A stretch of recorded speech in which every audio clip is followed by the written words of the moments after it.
falling even a second afterward is going to have that exact same graph, meaning it will never catch up. The only kind of addendum I would add to this is that sure, the blocks are going to have a lot of it more surface area, which means they're going to get some more air resistance. The way I modeled this was with point particles, which isn't completely realistic, but it's serving the point. So they would actually resist a little bit, the people would fall a little bit faster. So let's say they take one step. Newton's other law, for every action there's an equal and opposite reaction. They push the block down, they go up, and now you're not taking a second step. So we don't really need to consider that objection too much. But let's look at what that actually means in my animation. One day, Bowser kidnaps Luigi. Mario rushes on the scene to save the day, but Bowser flies off in the sky. Fortunately, bars start falling from the sky. Mario dies.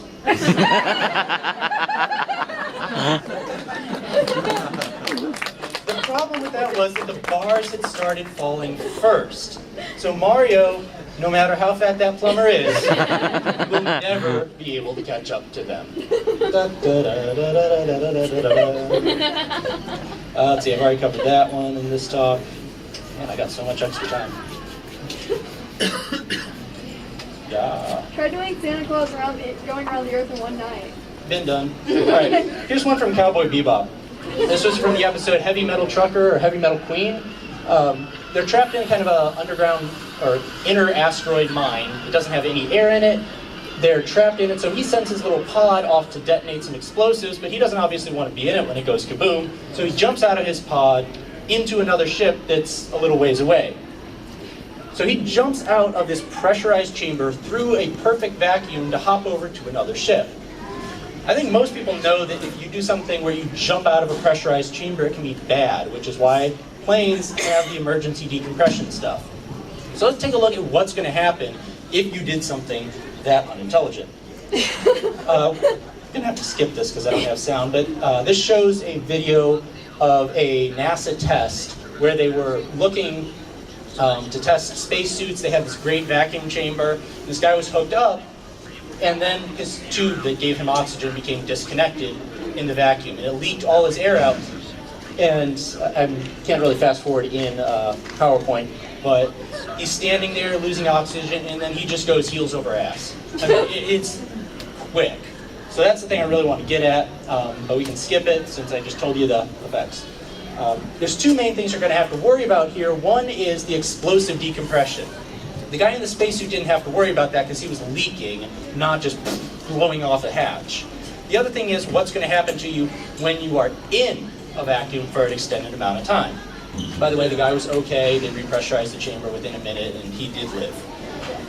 Spike might not be so lucky, because that clip that I showed you was part of a larger study that NASA did on mostly cute little animals, as you'll see in a minute, to see what the effects of things like this were. And this was a 1968 study, and it was about 120 pages of some of the creepiest stuff I've ever read. Let me share it with you. First off, if you're not getting oxygen, you're going to get hypoxia, which means you have no oxygen in your blood if you're not breathing it. Which means you're kind of going to turn a little blue.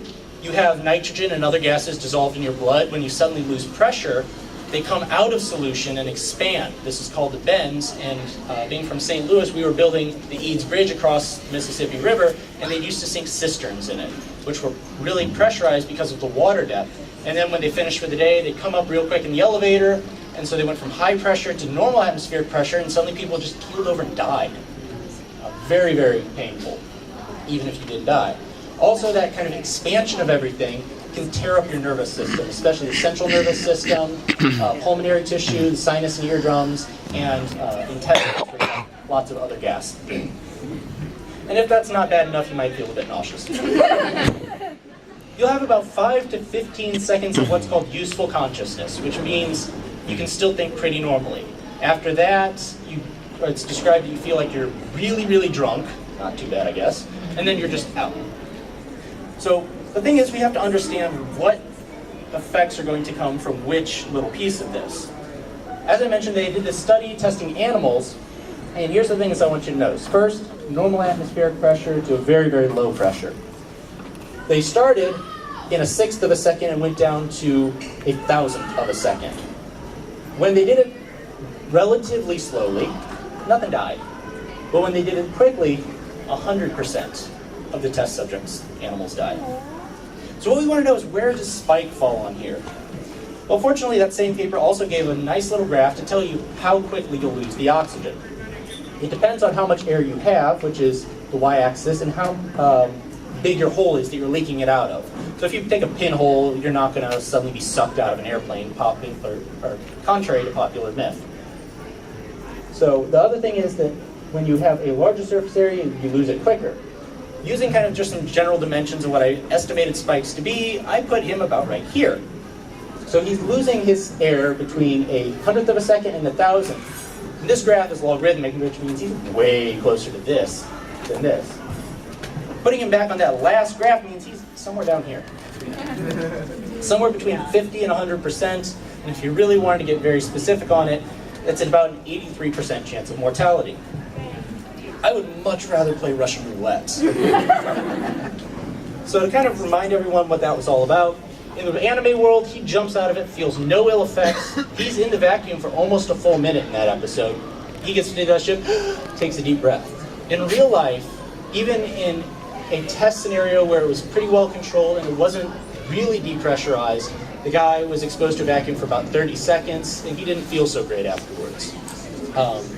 But lots of other bad things should happen. I think I got time for about one more. This was from Afro Samurai, the second movie, Resurrection. And in this one, he gets killed. I'm sorry, spoilers. He gets killed, he's laying in a puddle of his own blood, and his robot buddy, Gino, gets his butt kicked too and falls in that puddle of blood. Zombie Daddy comes, takes the one headband, but Gino, the power from him arcs across the blood, goes through Afro, and oh my gosh, he's alive! In other words, that electricity is causing ventricular defibrillation. It's acting as a defibrillator. There's a small problem with this. First off, defibrillation gets rid of built-up charge on the heart. It doesn't really fix broken bones and blood loss. But we will pretend that that's not why Afro died. He just happened to have a heart attack right at that time. And that's what's really going to be the concern here.